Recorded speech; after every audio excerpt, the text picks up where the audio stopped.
6 massive Cowboys. Will the nervous farmhand break or become unbreakable through training? The first thing Eli ever said to me was, "You're holding that rope like it owes you an apology." I didn't laugh, I didn't even look up. I just tightened my grip on the fraying braid of rope in my hands and tried to pretend my palms weren't sweating so badly that the fibers were starting to slip. It was 5:30 in the morning. The sun hadn't finished deciding whether it wanted to rise. The whole world was gray and blue and cold, and here was this tall, sun-bronzed stranger leaning against a fence post like he'd been standing there for 1,000 years, watching me struggle. I finally looked up. And I wish, even now, months later, with everything that's happened between us, I wish I could say his face was ordinary. I wish I could tell you that the first look didn't cost me anything. But it did. It cost me something I didn't even know I had to lose. His name was Callum Reed, and nothing about the summer that followed was ever going to be simple. The Ironwood Ranch sat at the end of a dirt road that the GPS on Eli's phone had officially given up on approximately 4 miles back. It had said, recalculating, 3 times, then gone eerily silent, as if even the technology had decided this destination was not worth the effort. Eli Navarro had driven the last stretch by following the smell of hay and the distant sound of cattle, an instinct he hadn't known he possessed until approximately 30 seconds before it saved him from turning left into a dry creek bed. He was 18 years old. He had graduated high school 6 weeks ago. His mother had cried. His older sister had handed him a granola bar and said, "Don't get trampled." His father hadn't been there, but then his father hadn't been there for most things, so Eli had learned a long time ago not to factor that absence into his emotional math. You couldn't keep subtracting from 0 and expect a different result. The job posting had found him on a community board at the library in Tucson, of all places. Summer ranch hands needed. Ironwood Creek, Arizona, 6 positions, competitive pay, no prior experience required, but a strong back and stronger will are non-negotiable. Eli had stared at that posting for 3 full minutes. He had a strong back. He'd spent 3 years working stockrooms and delivery routes.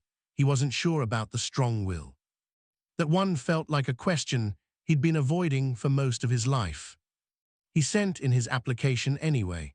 He got a call back from a woman named Maggie Ironwood who spoke like she had somewhere more important to be, but was graciously choosing to have this conversation with him instead.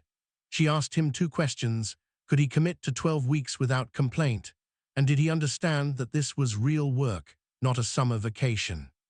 He said yes to both. She said, "Good, be here by Sunday." That was 3 weeks ago. Now he was here, his second-hand pickup truck rattling over the final stretch of gravel, the ranch coming into view like something out of a painting that someone had deliberately made to look too beautiful to be real. The main house was a broad, low structure of dark wood and weathered stone, surrounded by outbuildings, a barn, 2 equipment sheds, a long bunkhouse that sat about 100 yards from the main structure. Beyond all of it, rolling grassland and red rock formations stretched out toward a horizon that looked like it had been placed there specifically for dramatic effect. Eli parked beside 3 other trucks that were already there, older and more beaten than his, which told him the other hands had already arrived. He sat in his truck for a moment, hands on the wheel, and did what he always did when he arrived somewhere new. He took inventory of his own heartbeat. It was fast, that was honest. He was nervous, that was also honest. He got out of the truck, squared his shoulders, and walked toward the main house. Maggie Ironwood was exactly what her voice had suggested, a lean, sharp-eyed woman in her early 50s with gray-streaked hair in a long braid, and the kind of handshake that could close a business deal or break a smaller man's confidence. She shook Eli's hand once, looked him up and down with the frank assessment of someone who had been evaluating livestock and people her entire life, and said, "You're the last one. The others are already at the bunkhouse. Dinner's at 6. Work starts at 5:30 tomorrow morning. Don't be late." "I won't be," Eli said. She studied him for one more moment. Something flickered in her expression, not quite approval, but not the opposite either. "We'll see," she said, and turned back toward the house. The bunkhouse was long and low and smelled of cedar and something dusty and old, the way buildings smell when they've held a lot of human life over many years. There were 6 bunks in 2 rows of 3, a communal bathroom at one end, a small common area with a table and mismatched chairs at the other. 5 young men were already there when Eli pushed open the screen door, and the conversation that had been happening when he arrived came to a brief, assessing pause the way conversations do when a stranger walks in. He took them in quickly, the way he'd learned to take in rooms. First instinct, then detail. First instinct, big. All 5 of them were bigger than him, not freakishly so, but the kind of broad-shouldered, easy-muscled big that comes from people who have spent real time doing physical work. Eli wasn't small, 5'11", lean and functional, but he felt it in that first second, the gap between his own frame and the physical presence of these 5 strangers. Detail, there was Marcus, who introduced himself first and loudest, with a gap-toothed grin and a handshake that announced he had decided they were already friends. There was Dion, quieter, who nodded from his bunk where he was reading something on his phone. There was a pair of cousins, Hector and Rogelio, who seemed to conduct their entire relationship through a system of looks and shrugs that functioned as a complete private language. And there was one bunk made up that belonged to someone currently absent, neatly, with the kind of precision that spoke of habit rather than self-consciousness. "That's Cal's," Marcus said, noticing Eli's glance. "He went to get water from the main house. He'll be back." "Cal," Eli repeated. "Callum Reed," Dion said, without looking up from his phone. "He's done this before, last summer actually. He knows the place." Something in the way Dion said it, neutral, but with a faint edge of something Eli couldn't quite name, made him file the information away without pursuing it further. He found his assigned bunk, the last one remaining, and started to unpack. He had been there for about 10 minutes when the screen door opened again. Callum Reed was 20 years old. Eli would learn that later. Right now, stepping through the doorway of the bunkhouse with a large water jug in each hand and the last of the evening's orange light falling behind him, he was just a silhouette that became a person as the door swung closed. He was tall, genuinely tall, an inch or two above 6 feet, with the kind of build that the physical work had shaped rather than manufactured. Dark blonde hair that had been sun-bleached lighter at the tips. A jaw like it had been argued into existence. Eyes that, as he moved into the lamplight of the bunkhouse, turned out to be a shade of green-gray that Eli would spend the next several days trying to find the right word for before giving up and accepting that some colors don't have words. He set the water jugs down, straightened, and his gaze moved around the room in the practiced way of someone taking stock. It landed on Eli. "New," he said. "Last one," Marcus offered helpfully. Eli what?" "Navarro," Eli said. He was looking at Callum. He was aware he was looking at Callum. He was also aware that he should probably stop, but his brain and his eyes were having a small, private disagreement about that. "Eli Navarro," Callum said. He didn't smile exactly. There was something at the corner of his mouth that acknowledged the introduction without committing to warmth. "Callum Reed." He extended a hand. Eli shook it. Callum's grip was firm without being performative, the handshake of someone who had been taught that how you shake hands says something about you and had taken that lesson seriously. His palm was calloused. Eli's was not, yet. "First time at a ranch?" Callum asked. "That obvious?" "Your hands," Callum said simply, and he wasn't being unkind, just observational, which somehow made it both worse and better at the same time. He dropped Eli's hand, picked up one of the water jugs, and set it on the shelf by the bathroom. The conversation in the room resumed around them. Eli sat on the edge of his bunk and unpacked the rest of his things, and told himself that the warmth in his face was just from the drive and the Arizona evening, and definitely not from anything else. He was almost convincing. The wake-up call at 5:15 was not gentle. It was Marcus banging a metal spoon against the side of a cooking pot, which he had apparently decided was funny. Dion told him it wasn't funny. Hector and Rodeo expressed their feelings through a system of groans that functioned as their private language's version of profound displeasure. Callum was already up. Eli registered this through sleep-blurred eyes as he sat up to see Cal's bunk already made, the man himself gone. Outside, the world was still that gray-blue color of early morning that feels like the pause between one thing and another. Eli pulled on jeans and a work shirt and boots and walked out into the pre-dawn chill, and that was when he found himself at the fence with the rope. The rope was for practice, a basic lasso technique that Maggie had apparently briefed the returning hands on before Eli arrived. There was a wooden post with a round target marked on it, and the idea was straightforward enough in theory. Loop the rope, swing it overhead, release at the right angle, let the loop settle around the target. In theory. Eli had been trying for 15 minutes when Callum spoke from behind him. "You're holding that rope like it owes you an apology." He turned. Callum was leaning against the fence post with a coffee mug in his hand, watching him with an expression that was more patient than amused, which was somehow more disconcerting than mockery would have been. "What?" Eli said. "You're gripping too tight. Your knuckles are white. The rope can feel that, not literally, I mean, but the tension travels up through your arm and into your swing, and it's making your release stiff." Callum pushed off from the post. He set his coffee mug on the fence. "Can I?" He held out his hand for the rope. Eli handed it over. What happened next was one of those moments that only lasts a few seconds, but that the memory of stretches like taffy, long, slow, lit up with detail. Callum took the rope in one hand and let it uncoil, settling into a loose pile at his feet. He gripped the end with a casualness that looked like carelessness but wasn't.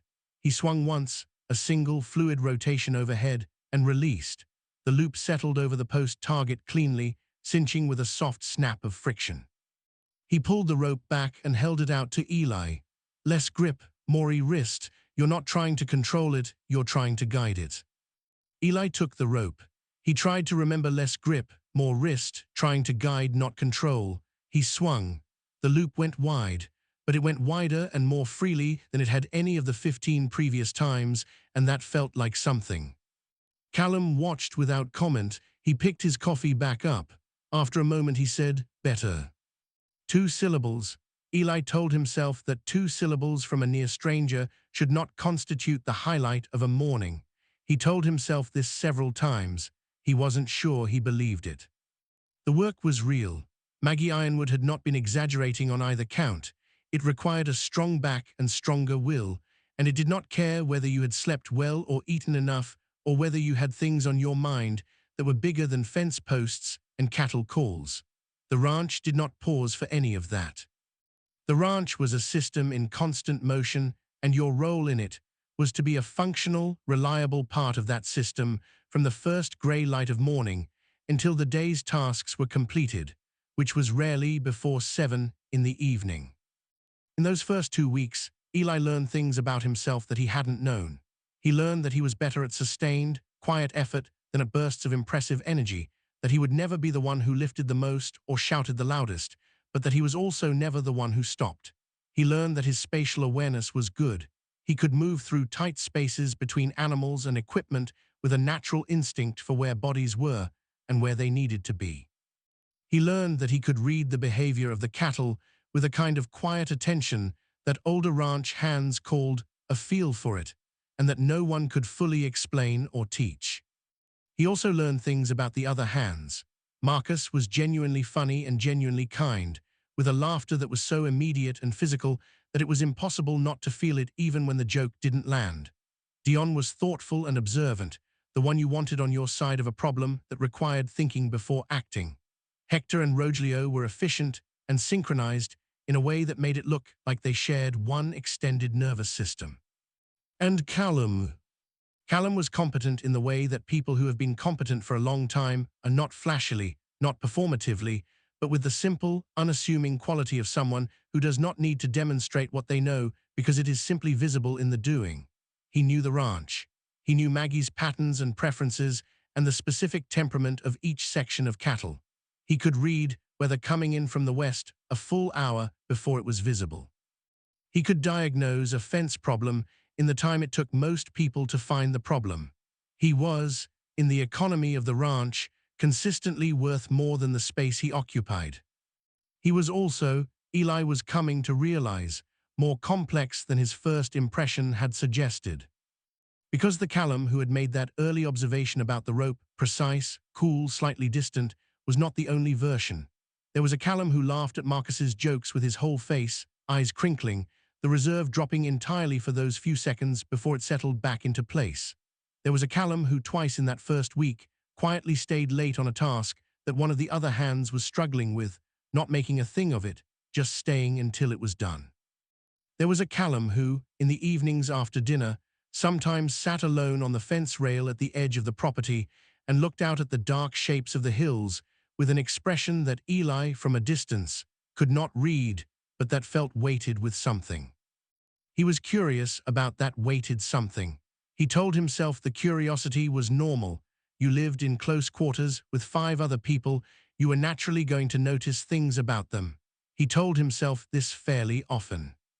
By the end of the second week, Eli could land the lasso on the post target about 60% of the time, which Maggie told him was sufficient to move on to practicing with moving targets, a mechanical one first, then eventually the cattle themselves.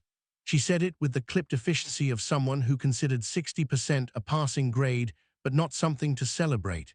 He didn't argue. You didn't argue with Maggie Ironwood.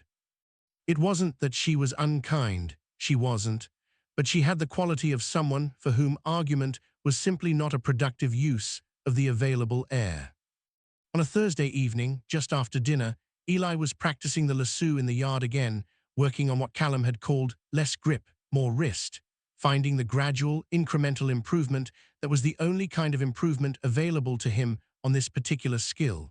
He was aware of the others in the bunkhouse behind him, the murmur of conversation, the blue light of someone's phone through the window. He heard boots on the dry ground and knew, before he turned, who it was. There was something recognizable, already, about the particular rhythm of Callum's walk. The small, privately acknowledged fact of this recognition felt significant in a way Eli wasn't ready to examine. Callum sat on the fence rail nearby. He didn't offer to help. He just watched, which was somehow both more comfortable and more nerve-wracking than being coached. Watched without the pressure of observation that wanted something from you, but watched enough that you were aware of the eyes. Eli threw. The loop settled almost perfectly. He turned without thinking to check if Callum had seen it, which was a stupid thing to do, because obviously Callum had seen it. Callum was sitting there watching, but the turning was involuntary, the reflex of someone who wanted the specific confirmation that this person had witnessed this moment. Callum nodded once. You've been practicing in the mornings. How do you know? I'm up before you. A pause. I've seen you out here for 50 some mornings.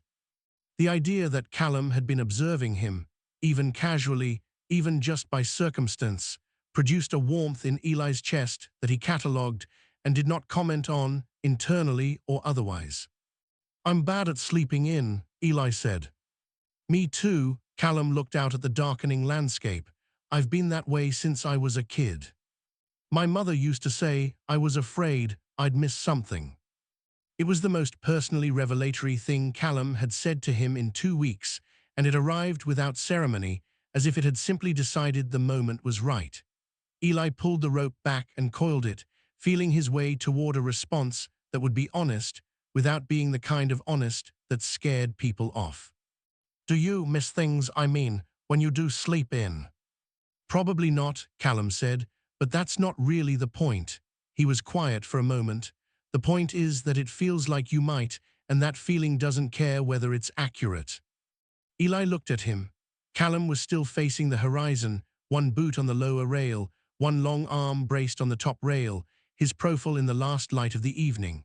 There was something in what he'd said that Eli recognized from somewhere deep and personal, the feeling that you might miss something, the anxiety of absence, the gap between the fear and its object. Yeah, he said, I know that feeling. Callum turned then and looked at him, directly, fully, the way he didn't often do. Usually his gaze was directed at whatever task was at hand or the middle distance of thought, but now it was on Eli, and there was a quality to it that Eli didn't have words for yet. An attention, a consideration. Yeah, Callum said quietly, I figured you might. He got down from the fence. He said good night and walked back toward the bunkhouse, and Eli stood in the yard with the coiled rope in his hands and the imprint of those few seconds. The look, the words, the feeling of being accurately seen settling into him like the warmth stays in stone after the sun has gone. The first full cattle drive of the summer happened on a Wednesday in late June, and it was the day that shifted something in the way the group of them worked together. The day that the six of them stopped being individuals sharing a space and started being something more like a unit. The cattle drive required moving approximately 200 head of Ironwood's beef cattle from their lower pasture to the higher grazing ground, a process that took the better part of the day and required coordination, endurance, and a particular quality of calm that was different from passivity. You had to be alert without being reactive. You had to project the kind of steadiness that the cattle could read and respond to, because cattle, Maggie had explained, are not stupid. They simply communicate in ways that most humans don't bother to learn to read. Eli was paired with Callum for the day. Maggie made the pairings herself, and Eli noticed the way Marcus glanced between them with a small private smile when the assignments were announced, and he noted that smile and stored it, along with all the other small things he'd been noting and storing, in whatever internal file had apparently been opened with Callum Reed's name on it. They worked well together. Eli registered this with something that was partly surprise and partly the not-quite-surprise of having suspected something and being confirmed. Callum communicated in brief, efficient gestures and short phrases, and Eli found himself understanding them almost immediately, not because they were obvious, but because he had, apparently and without deciding to, been paying enough attention to Callum's patterns to read them fluently. There was a moment mid-morning when a section of the herd started to break, a sudden swell of motion toward the wrong direction, the front edge of a potential scatter that, if it developed, would take hours to correct. Callum saw it first. He made a quick lateral gesture with his left hand, Eli, over that way now, and Eli moved, not thinking, just responding, cutting right and coming around the edge of the group with enough speed and enough of the right body language to press the breakaway section back into the main body of the herd. The whole thing was over in about 40 seconds. Callum rode up beside him afterward, and there it was not the 2 syllables of better that he'd offered in the practice yard, but an actual, full, unguarded smile. It was brief. It was like watching a window open and close.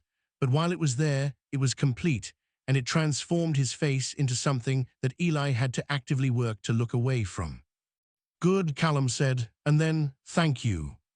"You're the one who saw it coming," Eli said. "But you moved right. You didn't ask me to clarify or wait to make sure you understood. You just moved." He paused. "I've worked with people who second guess. It costs time. You don't do that." It was not a declaration.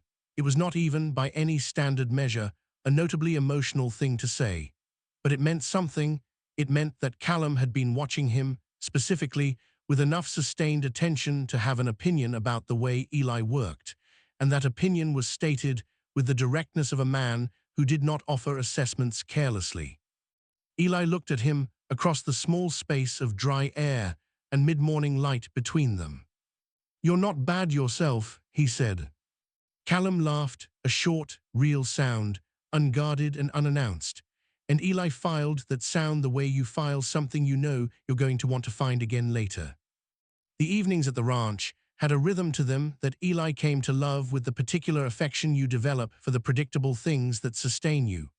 Dinner together, Maggie ran a full table, and the cook, a large and cheerful man named Berto, produced quantities of food that felt both extravagant and completely necessary. Then the slow dispersal. Marcus usually dominated the common area of the bunkhouse with some form of card game. Hector and Rogelio typically went for a walk and came back looking slightly more at peace with existence. Dion read. Callum's evenings varied, but there was one pattern that Eli noticed and began, without deciding to structure his own evenings around. On most nights, sometime between 8 and 9, Callum would take a mug of whatever hot thing he'd made for himself and go outside, sometimes to the fence rail, sometimes further, to the broad flat rock that sat at the edge of the west pasture, visible from the bunkhouse, far enough for solitude, but close enough that the lights of the house were a soft presence in the background. Eli started going for walks in the evening. He told himself this was for the cool air. It was a credible reason. The Arizona nights were genuinely and gloriously cool after the days, which could be brutal, and the walk was pleasant. It was also credible in a way that he was beginning to suspect was a kind of low-grade dishonesty he was conducting with himself. The first time he ended up at the flat rock where Callum was sitting, it was genuinely accidental.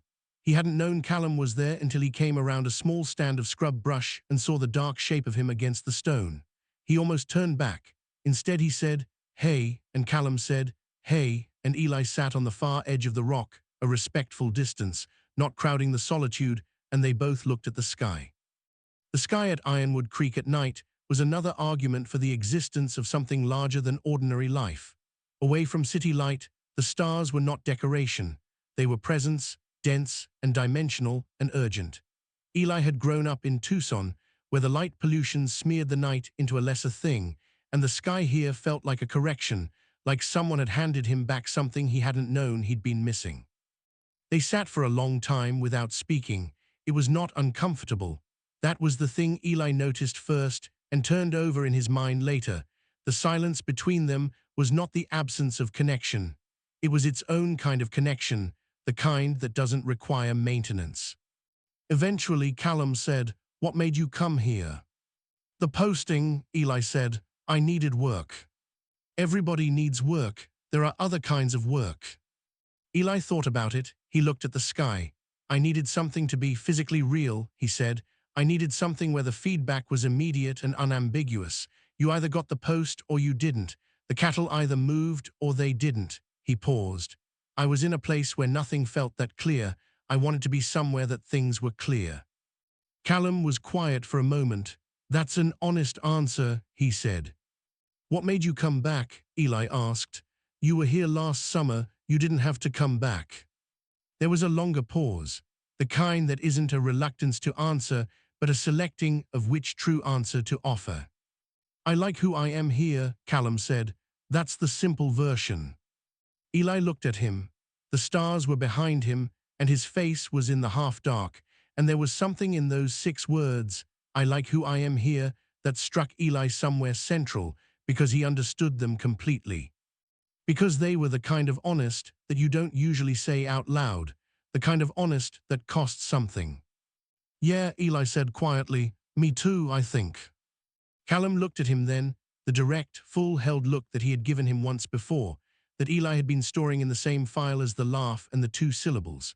And then he looked back up at the sky, and they sat there for another half hour in the silence that was not the absence of connection.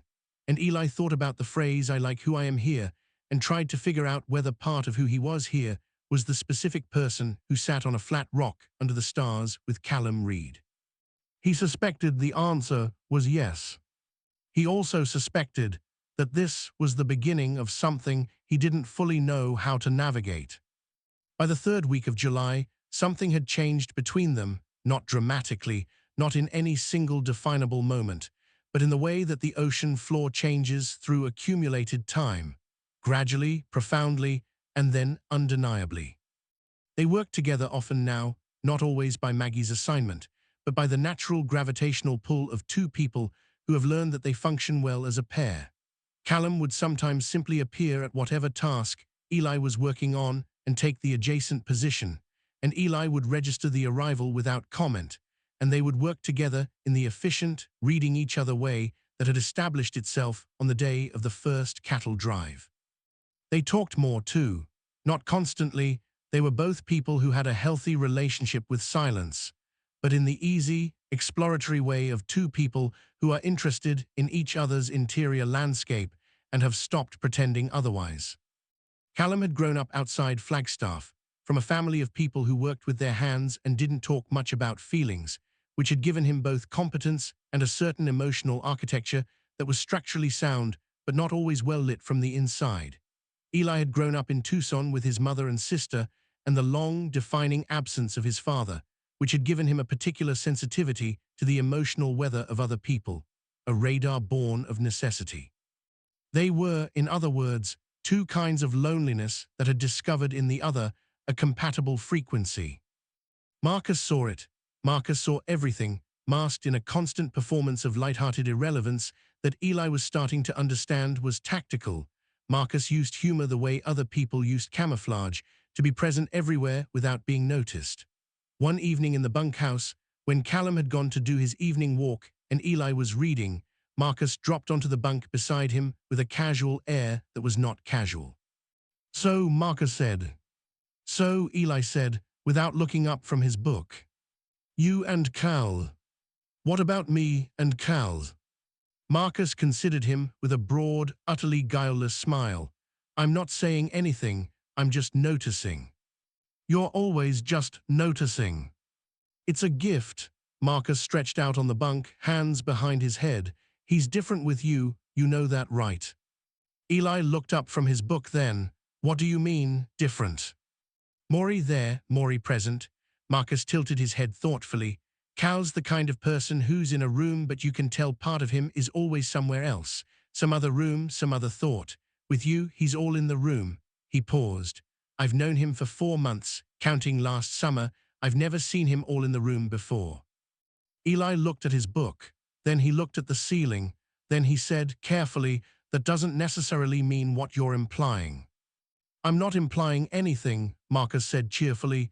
"I'm just noticing." He got up and wandered back to his card game, and Eli lay there with the book open on his chest and the warmth in his face, and the specific quiet chaos of someone who has had a thing they've been carefully not examining suddenly described out loud. Late July in Arizona is not subtle. It doesn't hedge.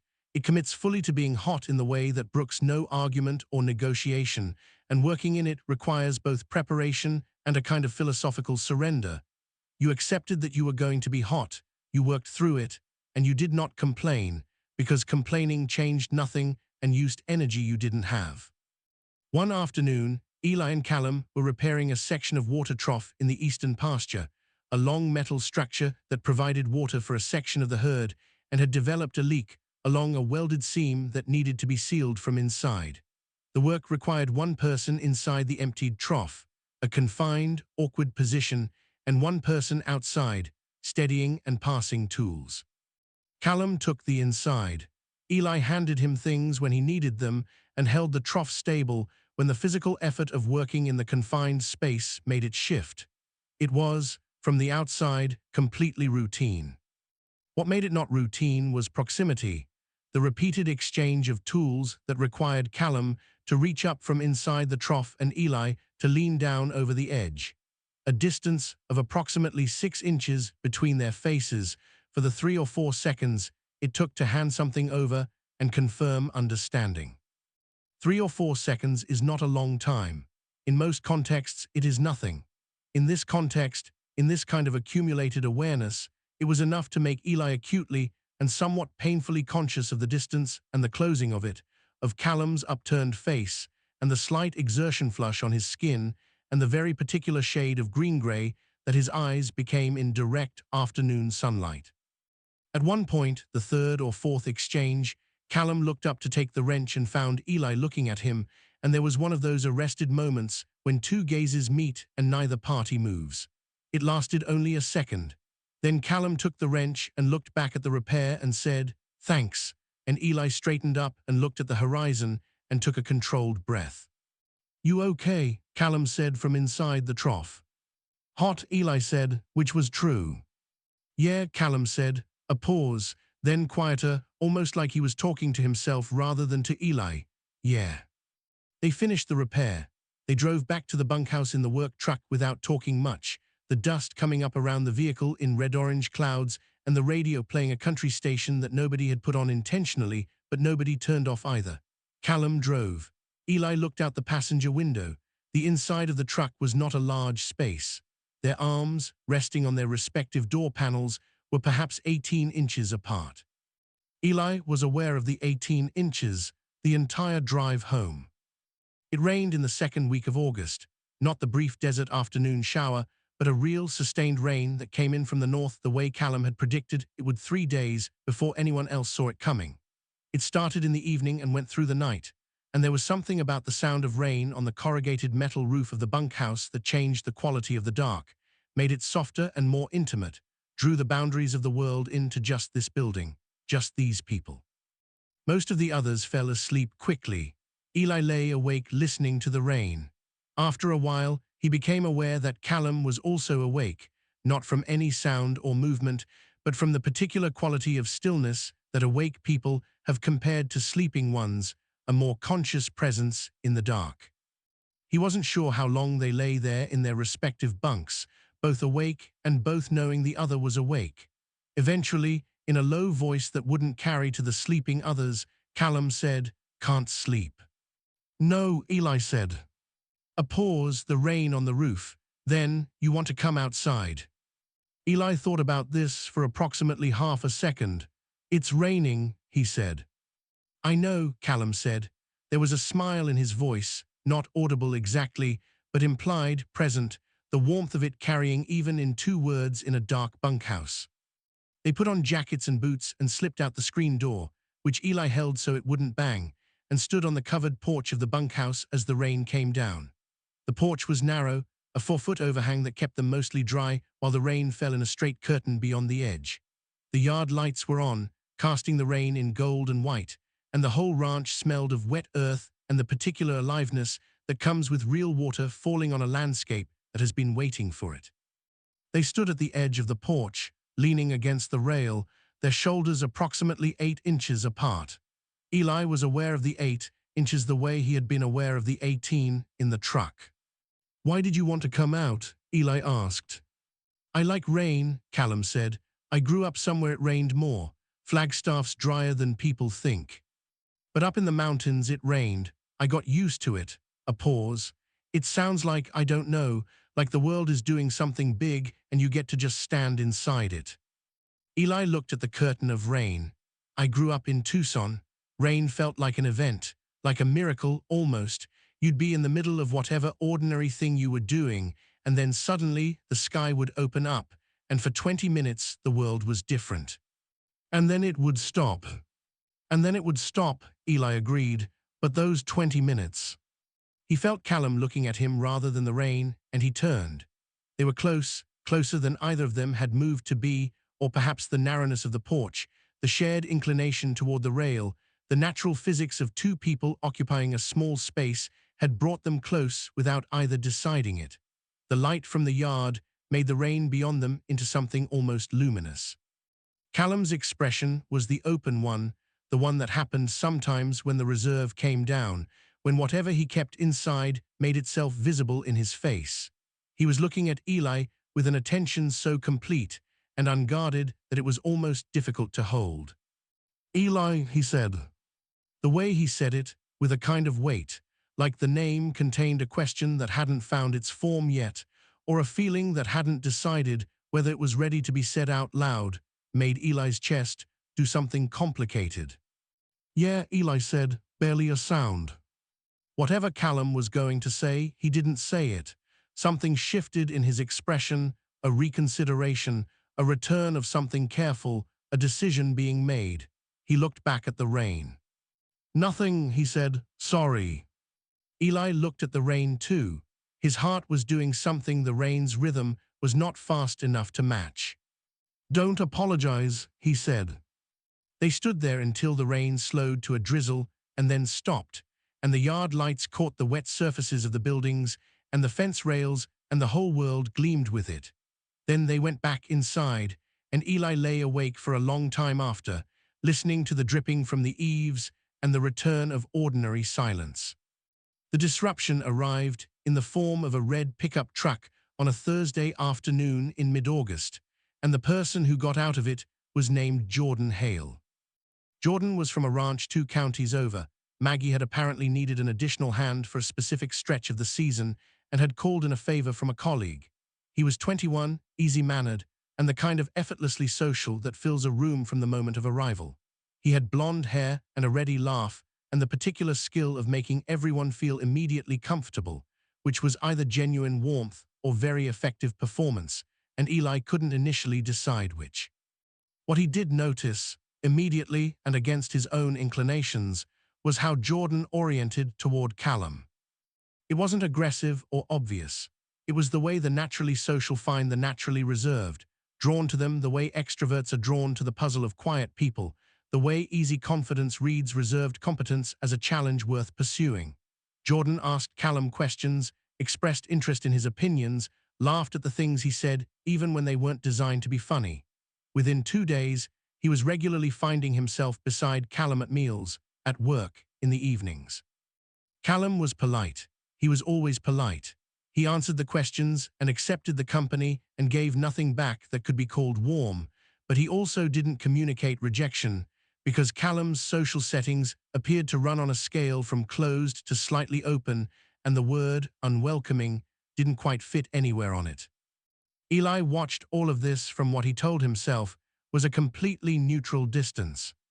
He was gradually and unwillingly acknowledging, not neutral. The particular quality of what he felt watching Jordan position himself in the small spaces of proximity that Eli had come to think of, without ever examining the thought too closely, as his own was not something he had a clean word for yet. It was warm in the wrong way. It was attentive in a way that required effort not to be obvious about. It was, if he was being honest with himself in the privacy of his own mind, something that had the texture and the ache of jealousy. He knew what jealousy was. He'd felt it before, over grades, over opportunities, over the things his friends had that he didn't. But this was a different register of it. This was the kind that is specific to a person, to the fear of losing a specific person's attention to someone else, and the fact that it was this specific, and this personal told him something about the depth of what he'd been building toward Callum over the past 2 months without fully acknowledging the building. He lay awake on a Thursday night and was honest with himself in a way that he hadn't been in some time. He had feelings for Callum Reed, real feelings, the kind that had context and history and physical reality, the kind that made the green-gray of his eyes a fact Eli had memorized, and the sound of his laugh a thing he kept, and the 8 inches on the porch in the rain, a distance he had measured without a ruler and remembered without trying. This was real. He was accepting that now. What he was less able to accept was what it meant, or what to do with it, or whether there was anything to be done with it at all. Something changed in Callum around the same time, and Eli noticed the change the way you notice a change in the temperature of a room, not through a specific moment, but through an accumulation of small signals that add up to a new condition. Callum became more careful. That was the word for it.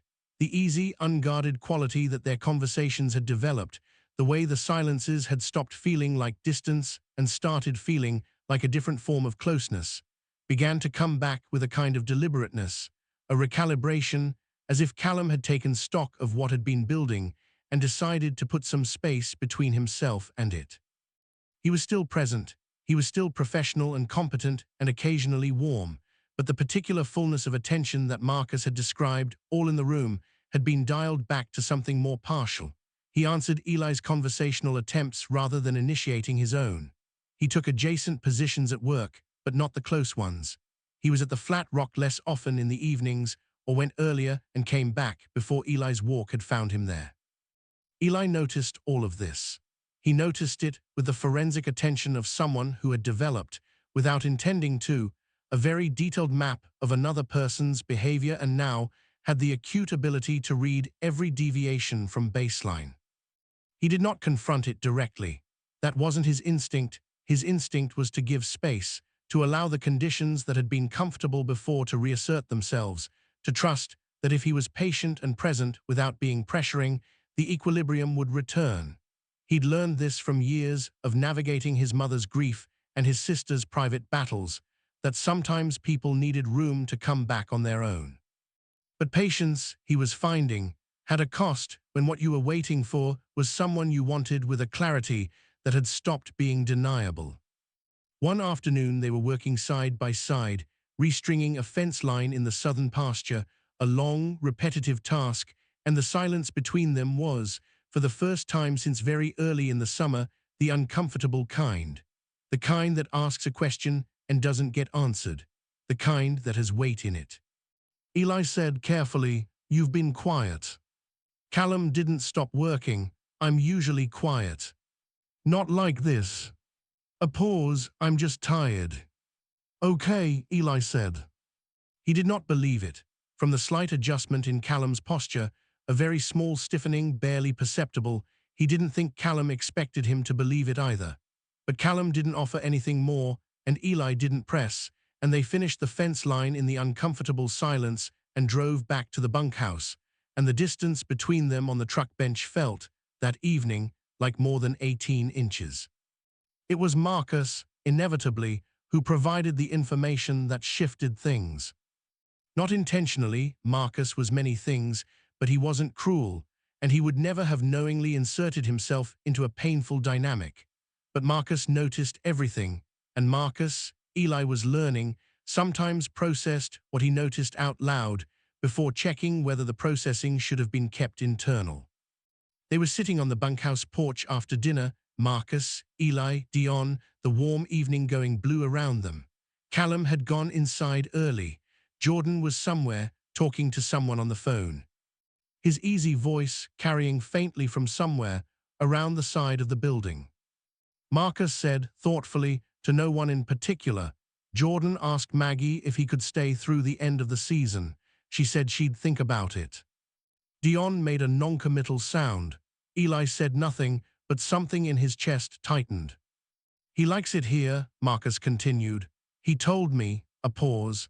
He also told me he thinks Cal is, and I quote, the most interesting person he's met in years.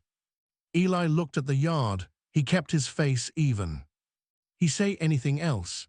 Dion asked, the mildly curious tone of someone who is following this thread with no personal stake. Marcus seemed to notice then who else was on the porch with him. He glanced at Eli. Something flickered in his expression, a belated recognition, a small private wince of someone who has said slightly more than they should have. No, he said easily, that was about it. He moved on to talking about something else, and Dion followed him there, and Eli sat in the warm evening and felt the tightness in his chest calcify into something more specific and more demanding. He didn't sleep well that night. He lay in his bunk and listened to the sleeping sounds of the other men and thought about Jordan's assessment of Callum and the way Cal had pulled back over the past 2 weeks and the porch in the rain and the words "I like who I am here," and tried to construct a coherent narrative from all of it. The narrative he kept arriving at was not one he knew what to do with. The 2 weeks that followed were the hardest of the summer, and not because of the work. The work was as it had always been, steady, demanding, rewarding in its specific physical way. Eli threw himself into it with the kind of focused attention that comes from having something you're trying not to think about, and he became visibly better at everything during this period in the way that emotionally occupied people sometimes become professionally excellent, as if the excess energy finds a channel. He and Callum worked together less, not because they avoided each other. The logistics of the ranch didn't allow for avoidance without it being conspicuous, but because the natural gravitational pull that had brought them into the same orbit all summer seemed to have been temporarily disrupted, and neither of them was moving to re-establish it. Callum kept the careful distance. Eli, recognizing the space being asked for without understanding why it was being asked for, kept his own. Marcus noticed, and demonstrating unusual restraint, said nothing.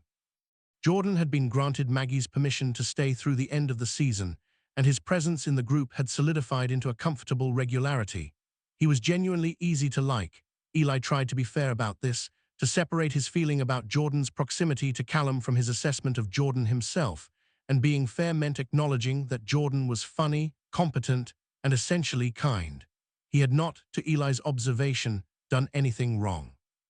He had simply arrived at a moment when Eli was most acutely aware of his own vulnerability, and become, through no fault of his own, the living embodiment of what Eli was afraid of. One evening in the last week of August, Eli went to the Flat Rock alone. He hadn't been there in 2 weeks. It had started to feel, after the shift in Callum's behavior, like he was visiting something that no longer existed in the form he'd known it, and that was painful in a way he found difficult to articulate. But on this evening, the need for the sky and the cool air and the particular stillness of that spot was stronger than the difficulty, and he went. He sat there alone for a long time, long enough to watch a satellite pass twice across the field of stars, long enough for the air to go from warm to cool to something almost cold, long enough to have several consecutive honest thoughts in a row without flinching. He was in love with Callum Reed. That was the word for it. Not the quick, bright thing of initial attraction that had been part of it, but it had grown far past it, grown roots into the specific and the documented. He loved Callum's directness and his competence, and the way his reserve came down in specific circumstances, in specific company. He loved the green-grey of his eyes in afternoon light, and the sound of his unguarded laugh, and the 6 words, "I like who I am here," that had said more than 6 words could usually hold. He loved the way Callum had watched the rain on that narrow porch and said Eli with all that weight in it, as if the name meant something specific and private. He was also, possibly, losing him. To distance, to a retrenchment he didn't understand, to Jordan or to Callum's own internal arithmetic, or to the simple bad timing of 2 people who might have found each other at the right moment in the wrong season. He looked at the stars and sat with all of this and let it be what it was. Eli didn't know yet what had happened. He didn't know that Jordan, easy, well-meaning Jordan, had said something to Callum in the 2nd week of August that had put Callum inside a very specific kind of internal difficulty. He would learn it later, in pieces, the way you learn most important things about other people, through their own accounting, at the moment when they're ready to give it. What Jordan had said, over 2 years of knowing Callum in a different context from a different county, was this: that he knew people who knew Callum's family, and that Callum's family, specifically his father, was not someone who would take certain kinds of news easily. That the ranch was a safe space, Jordan had said, in that breezy, well-intentioned way of someone who doesn't fully appreciate the weight of what they're wadding into, but back home, things were different. Jordan had said it gently, with genuine care. He had meant, probably, to be supportive. What it had done instead was pull a curtain back on something Callum had been carefully keeping in the corner of his vision all summer, the question of what the summer meant in the context of everything outside it. The question of whether I like who I am here could survive the having to return. He had pulled back from Eli because Eli had become, somewhere in the preceding weeks, the clearest and most present version of that question. And Callum, faced with a thing he wanted, and a complicated set of reasons why wanting it was complicated, had done what he'd learned to do with things he didn't know how to hold. He'd put them down. He did not feel good about putting Eli down. He felt, in fact, bad about it in a steady and persistent way that was worsening rather than improving, which was the universe's fairly clear indication that putting it down was not actually a solution. The closest they came to breaking the surface before the moment the surface actually broke was on a Saturday afternoon in early September. The season was winding toward its end, 2 more weeks remained, and the summer had the quality that all things nearing conclusion have: more precious, more examined, more fully present in its own ending. They were checking fence lines alone, a task that had been assigned to both of them, which meant they'd been working in the same physical space for 4 hours with the careful, measured quality of 2 people maintaining distance that has become effortful. Eli was aware of the effort. He was fairly sure Callum was too. At one point, Callum miscommunicated a direction, a simple, practical thing, the kind of minor coordination error that happens in physical work and usually means nothing. But in the current atmosphere of effort and distance, it produced a frustration that had been collecting for weeks, and Eli said something sharper than he meant to, not unkind, but clipped, the edge in it unmistakable. Callum went still. He looked at Eli. Eli looked back at him. His jaw was tight. There was a moment, a loaded, suspended moment, where it could have gone several ways. What came out of Eli, unexpectedly, was not more sharpness. It was honesty, and it came with the quality of something that had been waiting too long and was coming out now regardless of timing. "I don't know what happened," he said. His voice was level, but there was something raw underneath it that he wasn't trying to hide. "I don't know what I did or what changed, but we went from something that felt real to you treating me like I'm just another one of the hands you have to be polite to, and I don't." He stopped. He breathed. "I don't know what to do with that." Callum was still very still.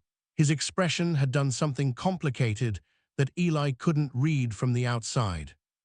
"You didn't do anything," Callum said. His voice was careful, flat. "Then what is it?" A long pause, the flat, dry land around them, a crow somewhere calling once and then going quiet. "I needed some space," Callum said. "That's all." "For 2 weeks." "Eli." "I'm not." Eli pressed his hand against the fence post, the rough wood of it. He was controlling something. "I'm not trying to push you. I'm trying to understand. There was something there, Callum, between us. I know I wasn't imagining that." The silence that followed was not comfortable and was not its own form of connection. It was the silence of someone choosing between two difficult things. "You weren't imagining it," Callum said finally, very quiet.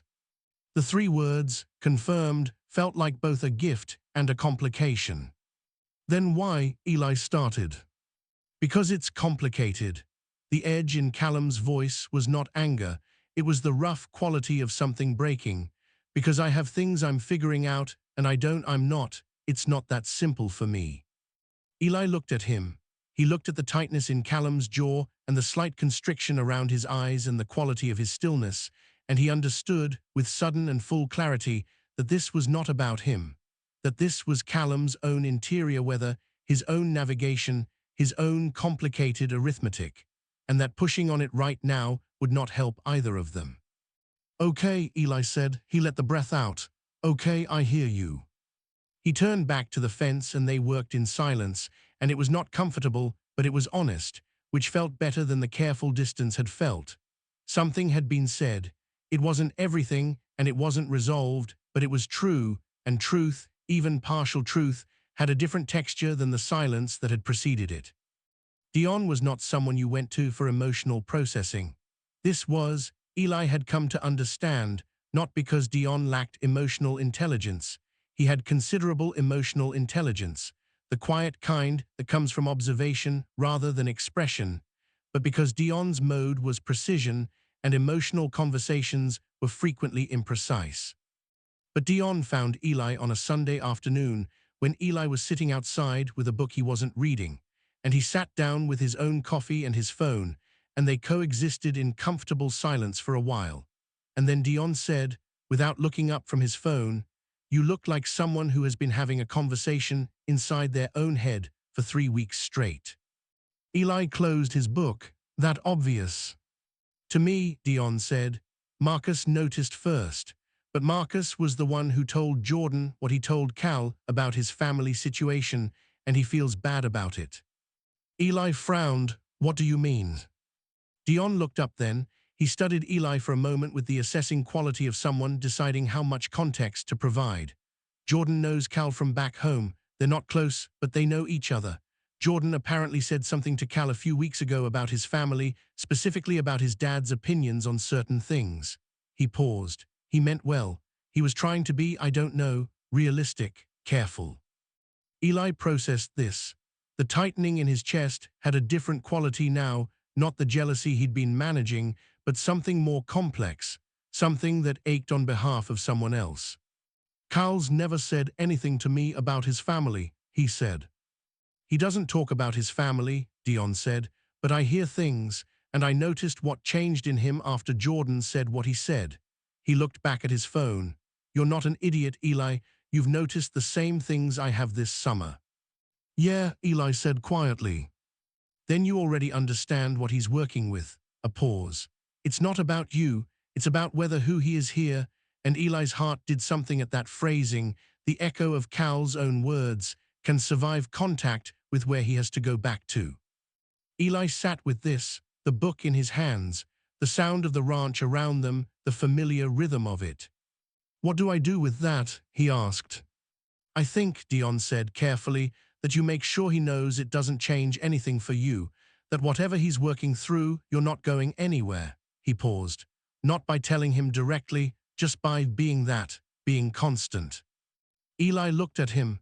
"That's more emotionally nuanced advice than I expected from you." Dion almost smiled. "I read," he said, "a lot." Maggie announced, on the second to last Friday of the season, that she was having a bonfire. She did this with the same clipped efficiency with which she announced all things Bonfire Friday after dinner behind the main house, no exceptions. But there was something in the set of her shoulders when she said it that suggested even Maggie Ironwood had a relationship with the ending of things and expressed it in the only way she knew how. The bonfire was built large. Hector and Rogelio constructed it with the architectural consideration they brought to all physical tasks, and when it caught, it was impressive. Berto brought food and something warm to drink, and Maggie sat at the edge of the group in her folding chair and did not exactly smile, but permitted herself a visible relaxation that was almost as good.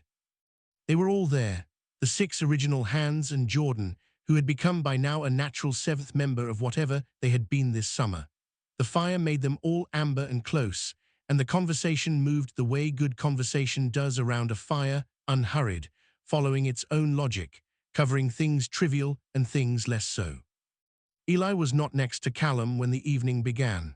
He was on the other side of the fire, between Marcus and Hector, and he had decided, following Dion's advice and his own instincts, to be easy, to be present and easy and not to push. He talked and laughed and threw in his own observations. When the conversation moved through places, he had something to add, and he was genuinely having a good time, the way you can have a good time even when there is something slightly aching at the center of it, because the other things are genuinely good. Callum, across the fire, was watching him. Eli was aware of this in the way he had become aware of Callum's attention over the course of the summer, not by looking, but by the quality of the air. He didn't turn toward it. He stayed in his conversation. After about an hour, people started moving and resettling around the fire in the natural way that people do, finding new conversations, changing position. The group reconfigured, and when it did, Callum was suddenly beside him. Not adjacent in the careful way of the past 2 weeks, but close shoulder distance, the distance they had occupied all summer before the distance had been introduced. Neither of them acknowledged the closing of it. The conversation around them continued. Someone was telling a story about a cattle incident that had happened before Eli's time, a story that had apparently achieved the status of legend. There was laughter. The fire shifted. Callum handed him the warm drink he'd been holding, apparently because his own hands were empty, and it seemed like the natural gesture. Eli took it. Their fingers overlapped for a moment on the mug. Neither of them moved away from it. Just a second, 3, 4 seconds of overlap, of warmth that was the fire and was also not only the fire. Then Callum let go, and the moment was ordinary again, and nobody around them had noticed anything, and Eli held the mug and felt the warmth of it and the warmth that was not it, and stared at the fire, and understood that something was going to have to be said. Soon, while there was still time to say it. There were 2 days left in the season when Eli woke at 4:45 and lay in his bunk for 5 minutes, and then got up, because lying, there was no longer a thing he was capable of. He dressed quietly. He went outside. The sky was not quite dark, not quite light, the pre-dawn ambiguity he had come to love over the summer, the sky's version of not yet committed. He went to the flat rock. He hadn't expected Callum to be there. It was earlier than Callum usually appeared, and the flat rock had not been a shared place in weeks. But he came around the scrub brush, and Callum was sitting there, coffee in hand, not looking at the sky the way he usually did, but looking, with something directed and anticipatory, in the direction that someone would approach from the bunkhouse. Like he had expected Eli. Like he had been waiting for him. They looked at each other for a moment without speaking. The sky above them had gone from near dark to something pale and uncertain. Eli went and sat on the rock, not the far edge, the near edge close, the way it had been in the earliest conversations before the distance. "You're up early," he said. "Couldn't sleep," Callum said. "Me either." A pause, the early birds starting somewhere in the brush, the smell of the morning. "I owe you an explanation," Callum said. He said it directly, the way he said most things, without the cushioning preamble that the sentence might have had from someone less direct. "You don't owe me anything," Eli said. "No," Callum said, with the slight firmness of someone correcting something important. I do. He looked at the pale horizon. He held his coffee mug in both hands. What I said the other week, that it's complicated. That's true, but I handled it badly and you deserved better than being shut out. Eli waited. He kept himself very still, the way you keep yourself still when something important is approaching and you don't want to disturb its arrival.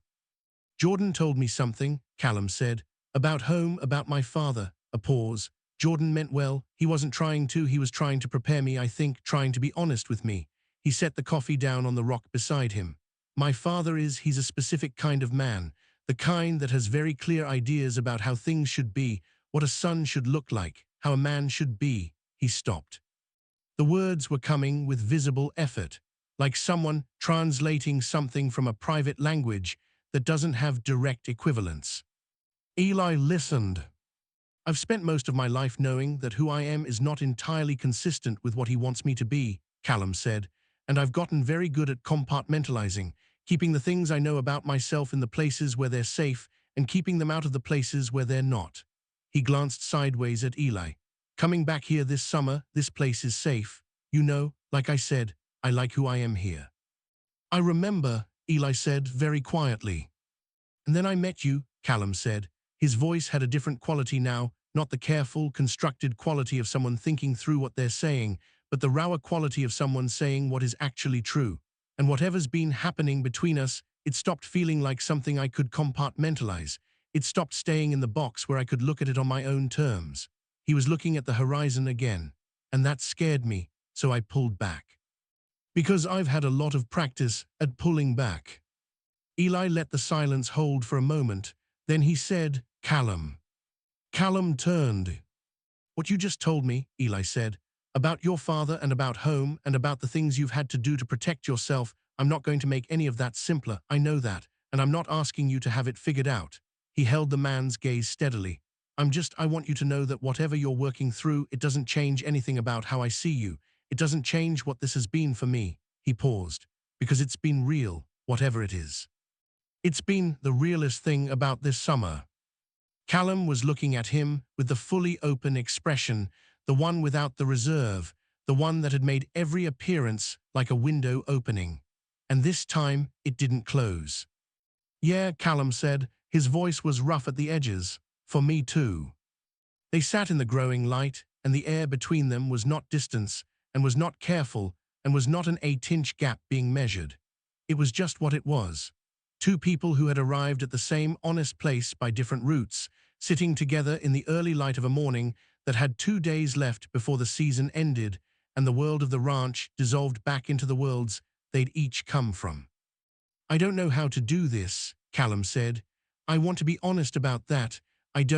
I've never let this out of the box enough to know what it looks like in the world. I don't know either, Eli said, not entirely, a pause, but I know I'd rather figure it out with you than not figure it out at all. Callum looked at him. The sky behind him was turning a pale orange gold, the first real color of the morning, and it made his eyes the specific green-gray that Eli had spent months trying to name. Eli, he said. Yeah, Eli said. He stopped, started again. This summer, what this has been, he stopped again, and Eli could see the struggle of it, not an emotional struggle, but a linguistic one, the difficulty of someone who processes deeply and expresses sparingly, finding the words for something that is very large and very real. So Eli said it, not because it was easy, it wasn't easy at all, it was the least easy thing he'd ever said out loud, but because someone had to, and because waiting for the perfect moment had taken them through 2 weeks of unnecessary distance, and there were only 2 days left, and some things should not go unsaid when there are only 2 days left. I love you, he said, quiet, clear, not a performance and not a declaration, but a fact being stated simply by someone who has been carrying it long enough that setting it down feels like relief. I know what that means and I know it's complicated, and I'm not asking you to have an answer right now. I just needed to say it while there was still time to say it. The silence after was different from any of the silences before. It had a quality of something received, of something settling, of the world being very still for a moment around a thing that had just been made real. Callum reached over. He found Eli's hand on the rock between them and covered it with his own. Not dramatically, not urgently, gently, with the directness that was native to him, that quality of meaning what he did without needing to announce it. His hand was warm from the coffee mug. His grip was steady. He didn't say anything for a long moment, and then he said, "I know," and there was so much inside those two words, acknowledgement and recognition, and something equal, held carefully, that Eli's chest felt like it was being unmade and remade in a slightly different shape, a better shape, a shape that had been waiting to exist. They sat like that as the sun finished deciding to rise. Not kissing, not speaking much, just present in the early light with the fact of it between them, the finally said thing, the real thing that had been building since a man leaned against a fence post and said, "You're holding that rope like it owes you an apology." The last full working day of the season had the quality of a long exhale. The work was still real, still demanded what it always demanded, but there was a lightness in the group of them, the lightness of something completed, of 12 weeks of shared effort arriving at its natural close. Maggie, in her own way, acknowledged it. She gave a speech at morning briefing that was, by her standards, extravagant, 4 full sentences about the quality of the summer's work and the standard these men had set. She called each of them by name, which she had never done in briefing before. When she got to Eli, she held his gaze for a moment and said, "You didn't know what you were doing when you got here. You learned anyway. That's not nothing." He said, "Thank you, Maggie." She turned back to the group. "Work like it matters until the sun goes down. Clean up. Dinner at 7. She walked away. The others dispersed to their tasks.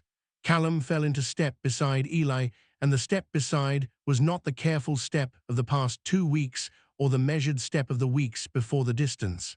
It was easy. It was the step of someone who had decided where he was going. "You up for the south pasture today?" Callum said. "Yeah," Eli said. They worked the south pasture together from the early morning well into the afternoon, one last check of fence lines, one last rounding of the small section of herd that wintered there, one last set of the routine tasks that had built over 12 weeks into something Eli could do with his hands while his mind was elsewhere. The calloused hands, the easy reading of cattle behavior, the instinct for where things needed to be. He was different than when he'd arrived. He felt the difference the way you feel a change in your own body, not because someone told you it was there, but because you carry it. At one point in the afternoon, they stopped to water the horses and took 5 minutes in the shade of the water trough's cover. The repaired one, Eli noticed, the one they'd worked on together in the July heat. He sat on the ground against the wooden structure, and Callum sat beside him, and their shoulders were touching in the ordinary way of two people who have stopped measuring distance. "What do you do after this?" Callum asked. "I've been thinking about school," Eli said. "Community college, start with something in land management, maybe animal science." He paused. "I didn't know that's what I wanted until this summer." "It suits you," Callum said, simple and direct, as assessments from him always were. "What about you?" "I'm going back to Flagstaff for a month. There are things I need to deal with, conversations I've been avoiding." His jaw tightened slightly. "It's time to have them."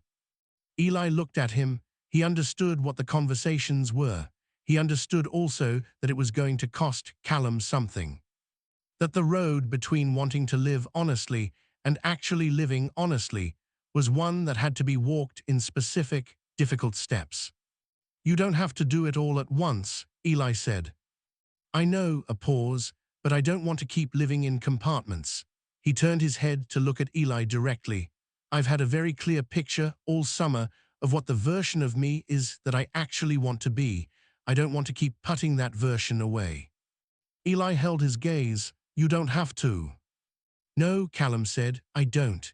He leaned slightly so that his shoulder was more fully against Eli's, a small, deliberate adjustment. "After the month in Flagstaff, I was thinking about applying to that land management program at Northern Arizona. It's a good program." Eli processed this. Northern Arizona's not far from Tucson. "No," Callum agreed, "it's not." The horses were done drinking. The afternoon light had gone gold and long, and the whole landscape had the quality it had in the best light of the day. the generous, amber warmth of a sun that was still present but no longer trying to prove itself. Eli let himself have the feeling, fully, the happiness of it, the particular happiness that has earned its name by being the right thing at the right time. "We should get back," Callum said, but he didn't move. "Yeah," Eli agreed, he also didn't move. They sat in the gold afternoon for another few minutes, shoulders together, and let it be exactly what it was. The last morning arrived with the specific quality of last things, simultaneously ordinary and unbearably final. The breakfast table was louder than usual, the noise of people filling the space with sound because silence would acknowledge what was happening. Berto made his best meal of the season.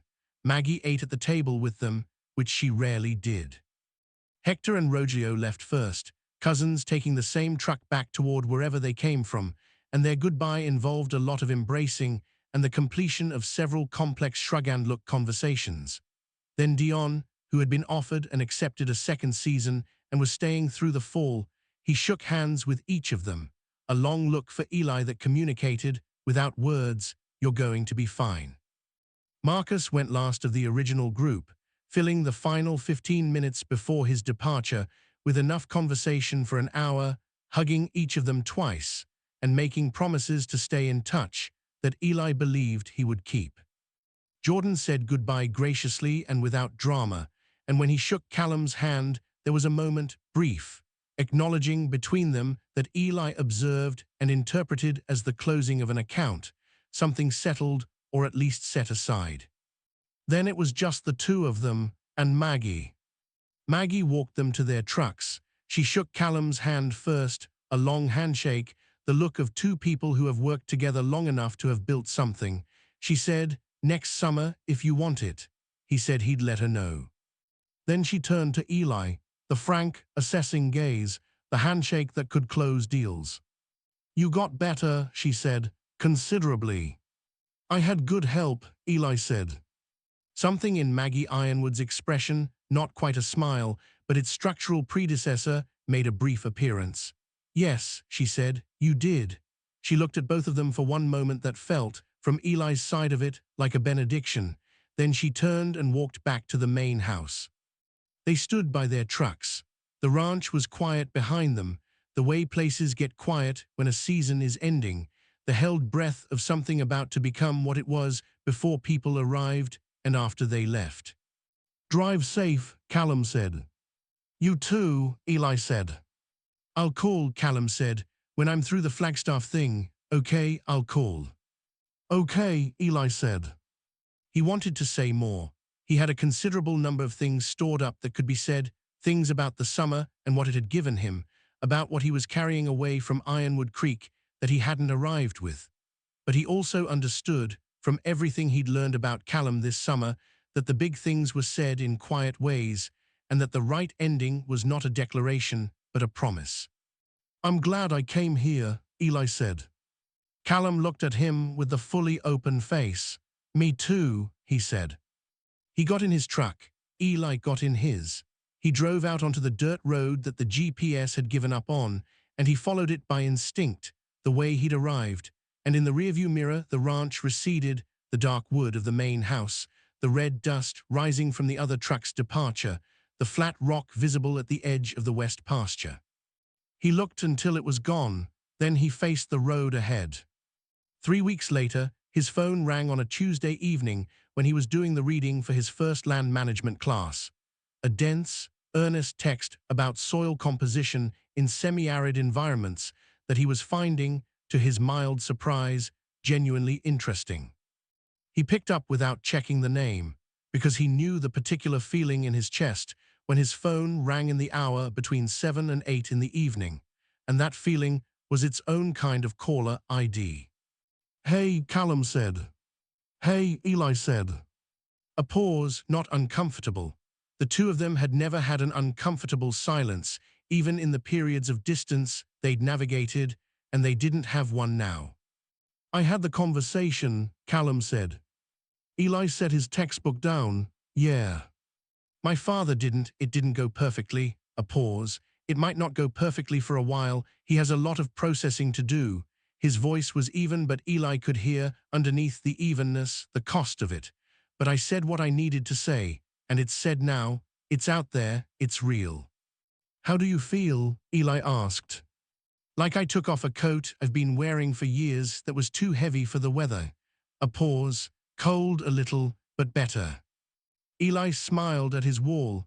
That's a good way to describe it. I applied to Northern Arizona, Callum said. The land management program.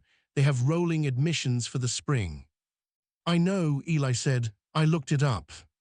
You looked it up, Callum said, and there was a warmth in his voice, a quality that Eli recognized as the full presence, the all-in-the-room version of Callum Reed, translated through a phone line across the miles between Flagstaff and Tucson. Yeah, Eli said, I did. Spring semester starts in January, Callum said. It does, Eli confirmed. Tucson's not far. No, Eli said, it's not. The silence that followed was not a silence of distance or of caution or of the complicated arithmetic of two people trying to figure out how much they were allowed to want. It was the silence that full presence makes, the sound of being entirely in the room with someone, even across 300 miles, even through a phone, even at the beginning of a story that was just finding its first real chapter. I'm glad I met you, Callum said. I'm glad you told me about the rope, Eli said. And from the sound of it, from the way the warmth in Callum's voice became something that had the specific quality of the unguarded laugh, of the window opening, he remembered. January, Callum said. January, Eli agreed. He hung up the phone.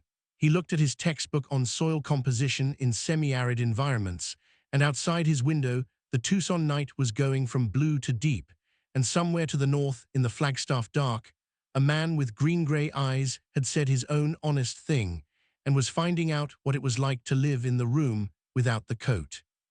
Eli picked up his textbook and went back to reading. The warmth in his chest was the kind that sustains, the kind that has roots, the kind that doesn't ask you to stop being who you are but asks you instead to be it more completely. It felt, he thought, like something beginning. Epilogue, January. The campus of Northern Arizona University in January has a specific cold that the Red Rock country doesn't fully prepare you for, sharper, with an edge of pine, the altitude doing what altitude does to everything, making it clearer and more difficult and more worth the difficulty. Eli drove up on a Saturday to help Callum move into his apartment, which was the kind of apartment that exists to be functional rather than comfortable, but which had, Eli noted, a window that faced west and a small balcony that would catch the evening light in a way that made it feel like more than it was. They unloaded boxes. They built a flat-pack shelf that had instructions in a language neither of them spoke, which they figured out by feel. They ordered food from a place 2 blocks away that turned out to be unexpectedly good. They sat on the balcony in the late afternoon cold with warm drinks, the same configuration they'd occupied on that narrow ranch porch in the rain, and Eli thought of it, and from the quality of Callum's expression when he glanced over. He thought Callum thought of it too. You're good at this, Callum said. At what? At being here, a pause, at being the person who shows up. Eli looked at him. The last light was doing what it does in the mountains, going orange and deep, and making everything it touches both more and more accurate, the way good light does. I had a summer that taught me some things about showing up, he said. Callum reached over and found his hand, the way he had on the flat rock on the morning of the almost last day. His grip was steady, his palm was warm, his eyes, in the mountain afternoon light, were the green-gray that Eli had spent months finding the right word for. He had the word now. It had taken the whole summer and into the autumn and into the beginning of winter, but he had it. The word was home. The end for now. Bell final hook and call to action. Eli thought he was going to a ranch to earn money and clear his head. What he found instead was the one person who made him understand what it meant to stop running from yourself. And what Callum found in a nervous, rope-fumbling kid from Tucson was proof that the version of himself he loved the most was not something he had to leave behind. They didn't have it all figured out. They still had hard conversations ahead of them, complicated family dynamics, the logistics of two lives finding their shape around each other. But they had January, and they had the flat rock under the stars, and the porch in the rain, and the fact that some things, when they're real, are worth the complicated arithmetic. And they had each other. Read if this story moved you, if you felt every moment of that slow burn tension. Hit like and subscribe so you don't miss what comes next. Speech Balloon, drop a comment. Were you team Eli should have said it sooner, or team the timing was perfect? When Callum's father shows up unannounced in Tucson and meets Eli, will everything they've built survive the collision between who Callum was raised to be and who he's finally choosing to become?